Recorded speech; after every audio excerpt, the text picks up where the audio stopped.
Welcome back, guys, to the Great Ace Attorney Adventures, where last episode we brought to an end the adventure of the Clouded Kokoro, proving to the Garrett episode the knife belonged to them while also erasing the remaining inconsistency brought up by Van Zeeks, with the victim having bent down to pick up the fourth book at the time the knife fell from above, proving to the court Soseki Natsume's innocence.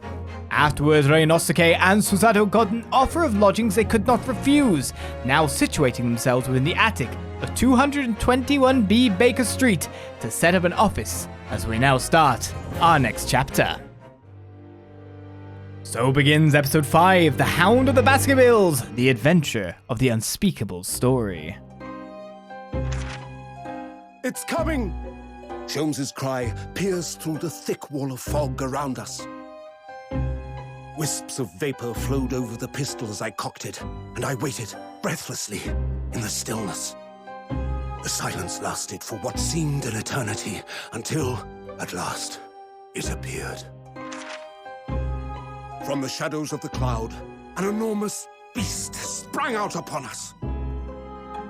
A hound it was, but not such a hound as any mortal has ever seen. Its eyes glowed with a smoldering glare. The whole of its ox-sized body was outlined in white-hot flames. Its rumbling pant and hideous howl, so terrified was I that I began to tremble with fear. "Look well, Wilson," Sholmes declared, gazing upon the mystical beast. "For this is the diabolical hound of the Baskervilles."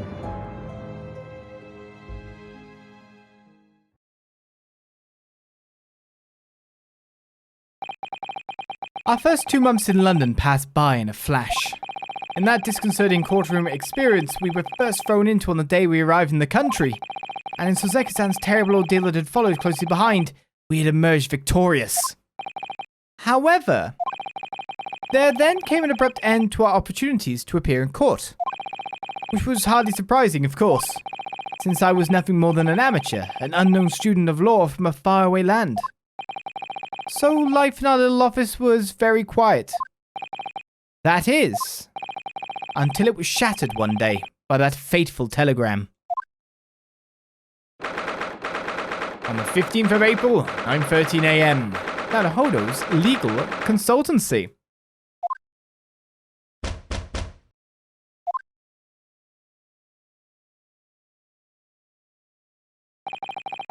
That morning, I was woken by the unreserved knocking on the door by the telegram boy. But after he'd gone, Susato-san's behavior became very obviously strange. Susato-san? Yes! Is it time to leave for court already? Let me see, what case is it today? I don't think I'm scheduled to defend anyone at the moment, am I? Oh no, of course not. How silly of me. But I think Iris said she would make us breakfast this morning. So shall we go down to Mr. Sholmes' suite? Yes. Iris makes the most delicious breakfast food. She does, doesn't she? And once our bellies are full, we can leave for court in fighting fit form. Let me see. What case is it today? Here we go again. I guess we'll talk with you about the case. The telegram. The case that isn't happening. So, what was it about? The telegram that was delivered this morning, I mean. Oh, a telegram. I don't know what you're talking about. Okay. Sorry, but you're not going to get away with that. Well, I didn't think I would. Actually, don't give it a moment's thought. It's nothing. Nothing interesting. Boring, in fact. It was just a boring old telegram. That's 3 times now that she's tried and failed to convince me it was nothing.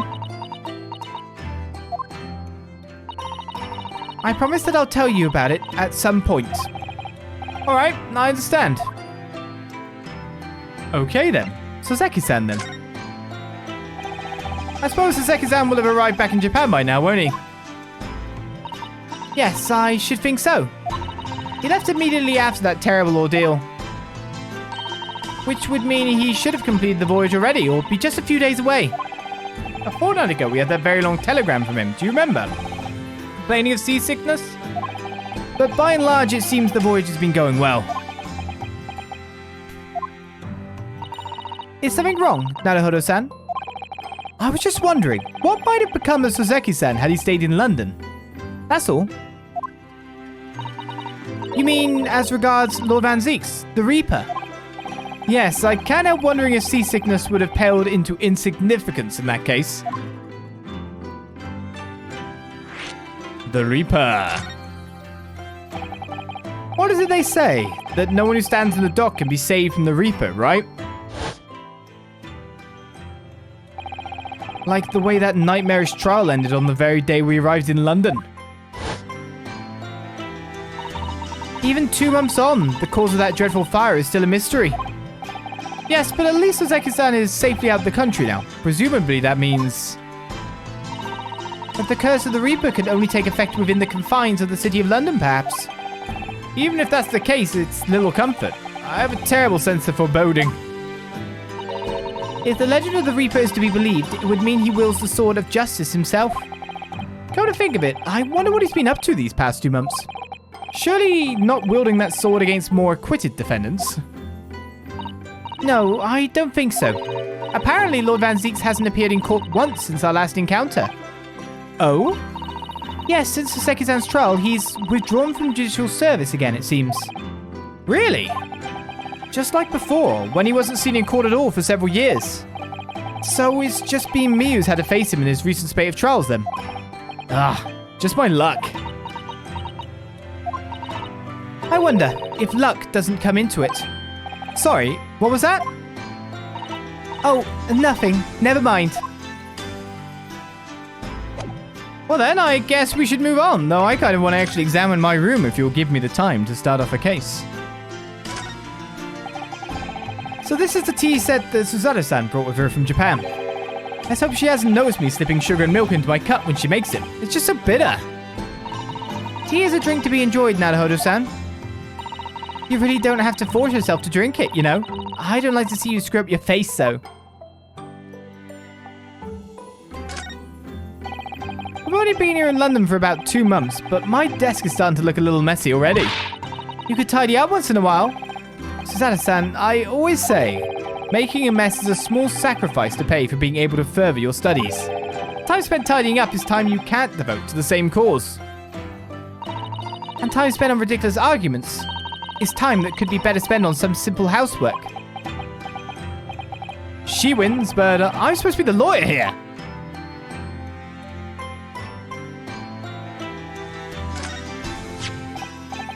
This must be the telegram.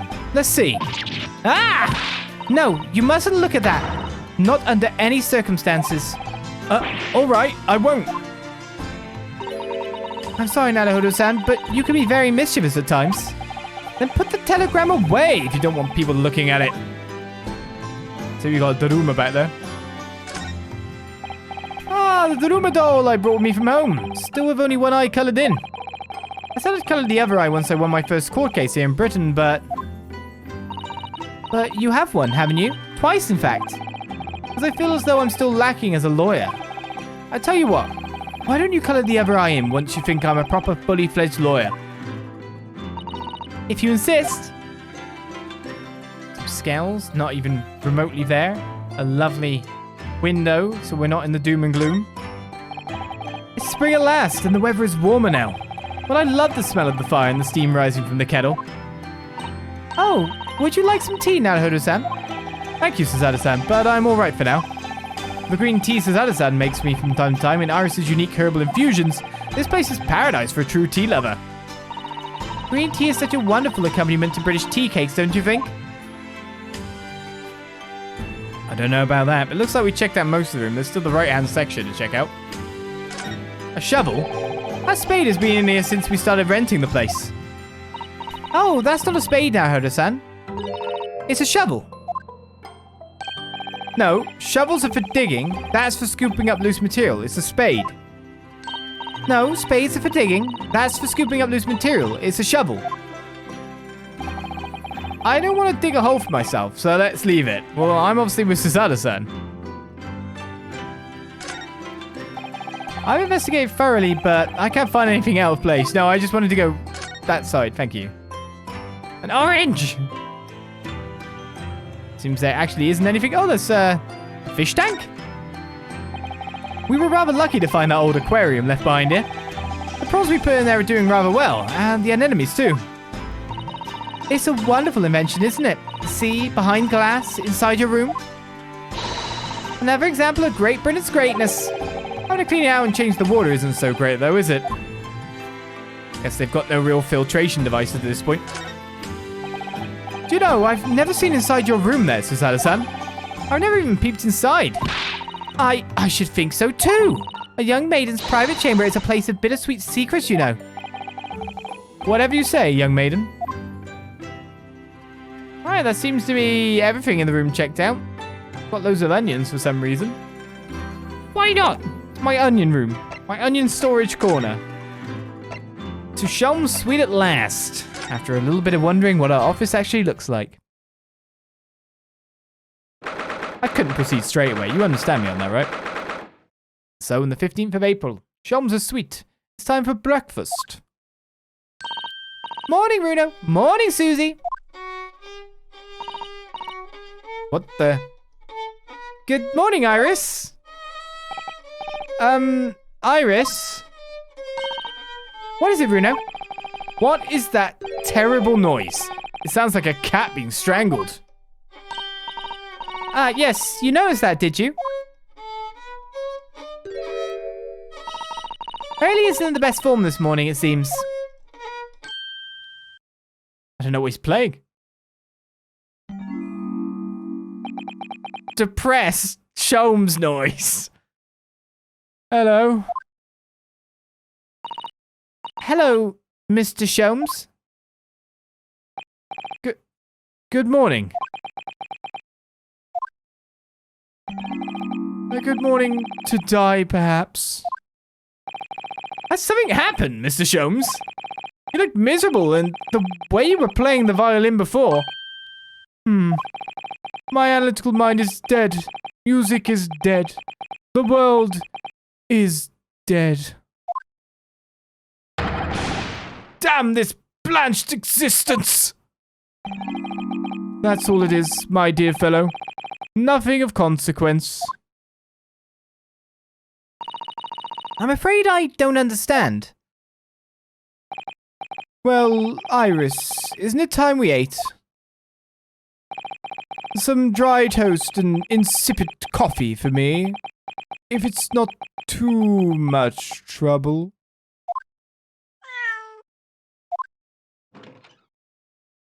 Kitty? Kitten? Oh look, it's Wagahai! Wagahai? Is that the name of, Natsume's cat? Good morning, boy!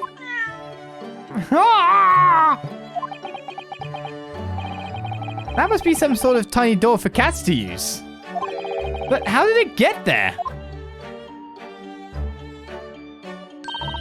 Well then, everyone, time for breakfast!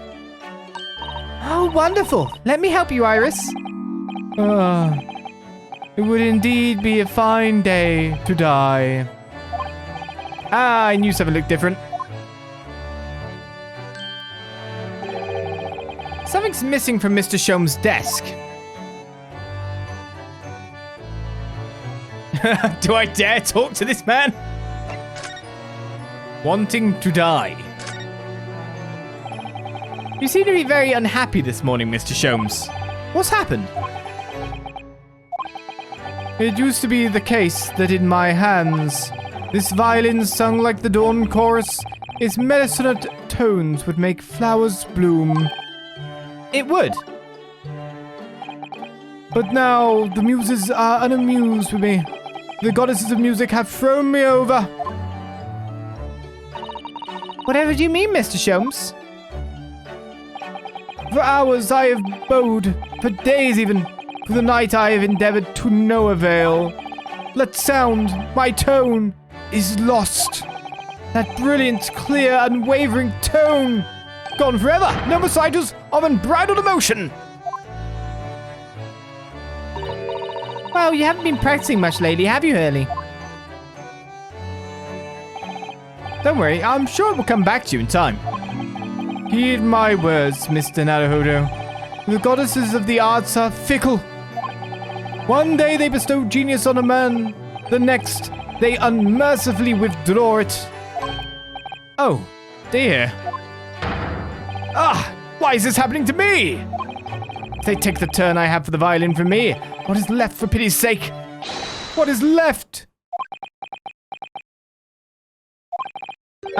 Deduction perhaps? Isn't that what you're known for?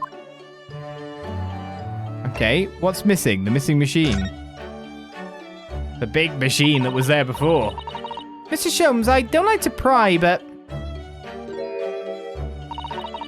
your desk looks rather empty today. Well done, Mr. Zado. Your observational skills do you credit. Oh no, Mr. Sholmes, they pale into insignificance when compared to yours. You'd struggle not to notice, wouldn't you? You mean Hurley's great analytoscope? That's at Windybank's now. Sorry, it's at a Windybank? No, Windybank's, the pawnbrokery. Pawn? What? You mean you pawned that enormous machine of yours? It has some considerable value, you see. Quite undeservingly. But isn't it a very important machine for your work? I do wish you had consulted us. If your situation had become so desperate. I should have gladly passed what little income I have to you. Dear Madame, things are far from desperate. But the pawnbroker has your wonderful machine. How can it be anything but desperate? Making use of a pawnbroker is quite ordinary here in London, I assure you. It is. It doesn't sound ordinary at all. It would seem that neither of you fully understand how pawnbroking works. Oh, what's to understand exactly? How pawnbroking works? What did you mean when you said we didn't fully understand how pawnbroking works? To the people of London, pawnbrokeries are akin to banks. Banks? On Mondays, merchants relinquish their finest jackets and trappings to their pawnbroker of choice. With the money they receive in return, they are able to trade happily through the week.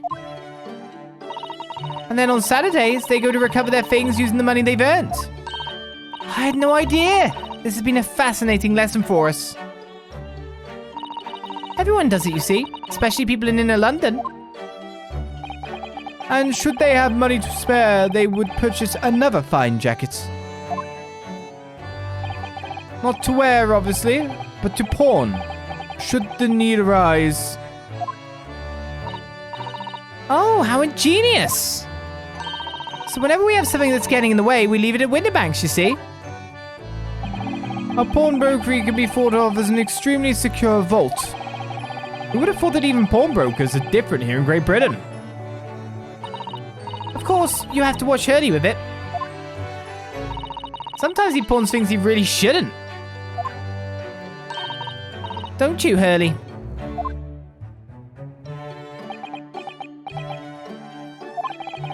What does it matter? The world is dead to me now.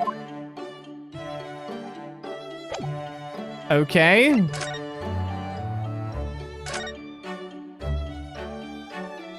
Oh, well, I can...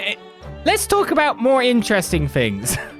Not what very depressed Herlock is on about, but let's talk about kitties. Wagga-hi. Mr. Natsume's cat seems to have settled into his new home then.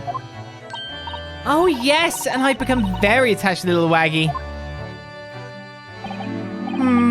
It would appear his previous owner has completely forgotten to him.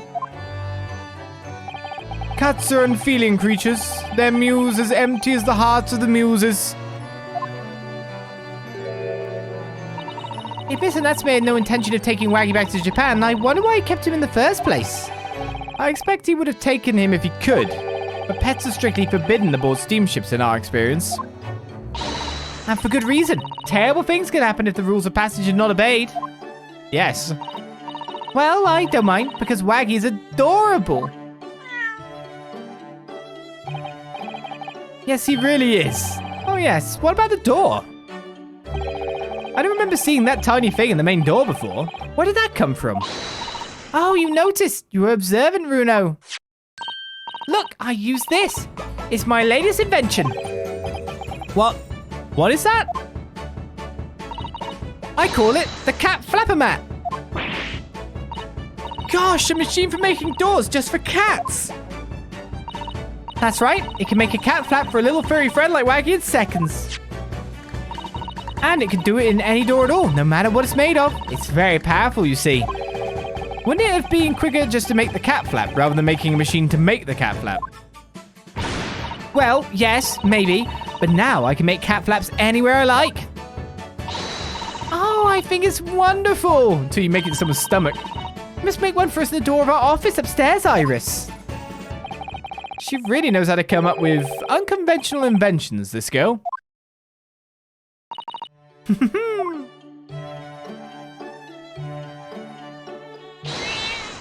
No, kitty! Oh, what was that? Wagahai?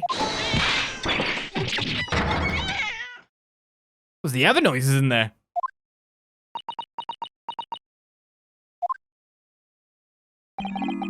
What was that? Oh, no! Wagahai's tangled up in your violin! I think he thinks it's a toy. No, what's he doing to it? Oh dear, Mr. Sholmes' precious violin. Why should I care? What? I shouldn't be surprised. The cat is a more accomplished musician than I now. Wow. Mr. Sholmes really is in poor spirits, isn't he? Well, anyway, I'll put it back where it lives, shall I, Hurley? Out of the cat's reach, if possible. Maybe we should assess the damage. I mean, do you think the cat's played it before and it got untuned? Oh my goodness. Oh my goodness. Now, what else am I examining? I don't know what to do at this point in time. There's something I've got to do here still. Well, there's so much to examine. So let's continue to examine 221B Baker Street. This is where Iris notes down ideas, isn't it? Let's see, what does it say today? Ah, the Boscombe Valley Mystery. Oh, how intriguing. Boscombe. Must be the title of Iris's latest work. Oh my. I wonder what fantastic tale awaits us. Doesn't look like that kind of thing. Sun looks like an angel, but I bet she's dreaming of the most unsavory crime you could imagine. That's a charming little white shelf, and full of charming little bottles too. But the contents of them aren't quite so charming, it seems. Science is the future, Mr. Naruhodo. You can't deny it. I'm saving my money so I can buy some chemistry apparatus as well. Law, chemistry, takedown throws, what diverse skills you boast, Mrs. Sato. As useful as they are, I'm not sure that my throwing skills are worthy of inclusion in that list. I think they are. Come to think of it, I haven't seen Iris doing much writing recently. But there's paper already set up in the typewriter. Look, as if she's about to start. That reminds me, when I mentioned that Iris was in the process of writing a full-fledged novel, Mr. Natsume was most impressed. Ah yes, Mr. Natsume.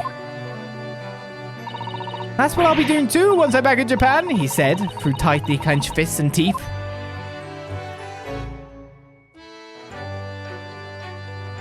What else can I examine, I wonder? Iris's beautiful tea set is there on the table as usual. A cup of one of her special herbal blends always helps me to relax when I'm feeling the strain. The English pastime of tea has many similarities with our own tea ceremony customs, don't you think? It's the idea of hospitality behind it. That's the essence of tea.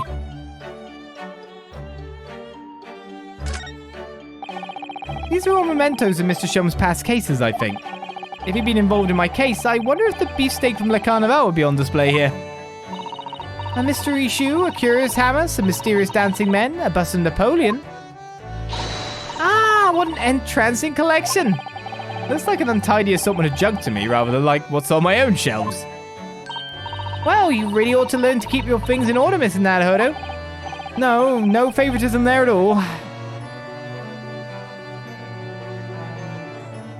Just face it, you pale in comparison. That's the violin. Oh, it's broken. So this is the violin, is it? It's a Stradivarius, one of the finest violins in the world, made by the renowned Italian luthier Antonio Stradivari. And a cat was just playing with it. Oh, I see. It doesn't really look like anything special to me. I happened upon it covered in dust, languishing in a pawn shop down a nondescript back alley. The broker had no idea of its value, so I was able to purchase it for a mere 55 shillings. How honorable of you. And until today, it has been my faithful companion in every great Paganini-inspired performance I've made. I ask you, is there reason to live in a world devoid of music to tolerate this blanched existence? No! There is none!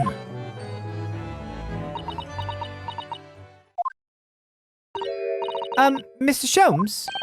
What, dear madame, what? My thoughts are preoccupied with fancies of release from this dull routine. Well, it's about the violin. It looks very different to normal, don't you think?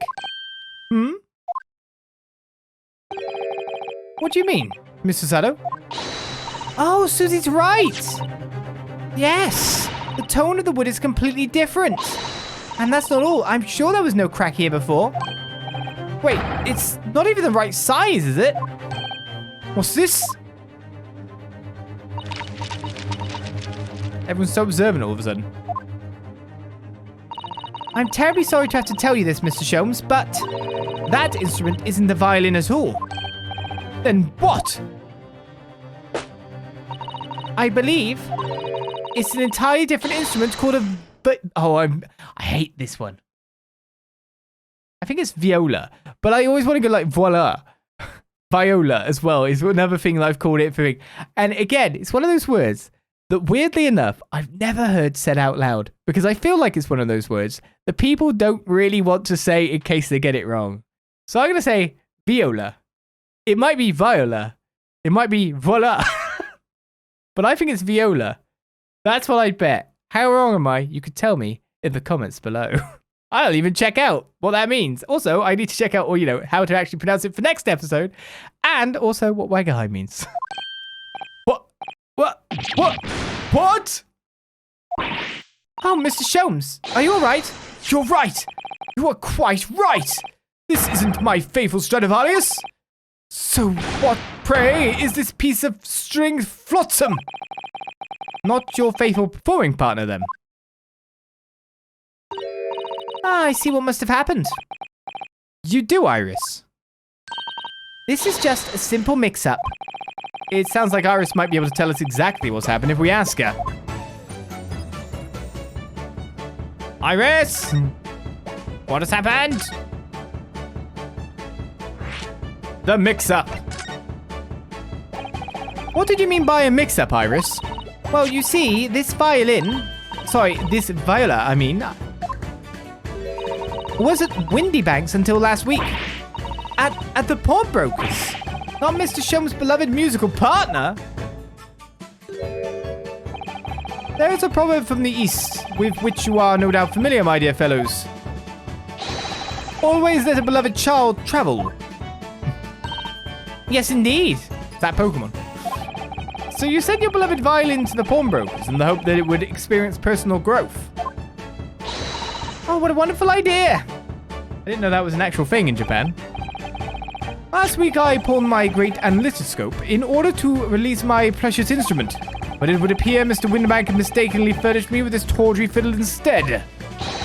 But my ears cannot be deceived by the hollow timbre of this piece of timber. No, but your every sense was deceived by the fact that it just had strings. Sure, a fine state of affairs this is, and why I always say, Mr. Naruhodo, never trust a pawnbroker. They will try to fiddle you every time. But earlier you told us that you could think of a pawnbrokery as an extremely secure vault. Come, Mr. Naruhodo. Dilly-dallying will get you nowhere. Sorry? Crunching your toast with that vacant aspect. Pressing your coffee so obtusely.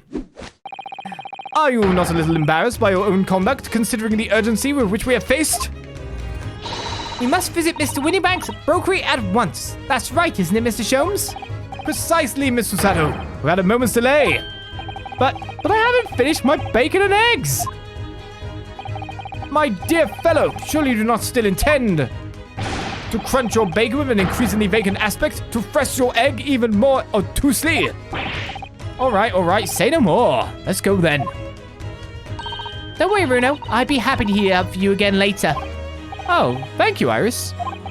As it happens, I am rather curious to see what a British pawnbroker's looks like. Okay then. So we're on our way to a pawnbroker's, you would say. Well, let us continue on. There's so much to examine here as well, to check out. But let us continue on next episode on the Great Ace Attorney Adventures, having begun our 5th adventure.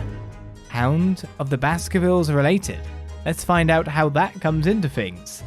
I'll see you guys next time for more. Bye-bye.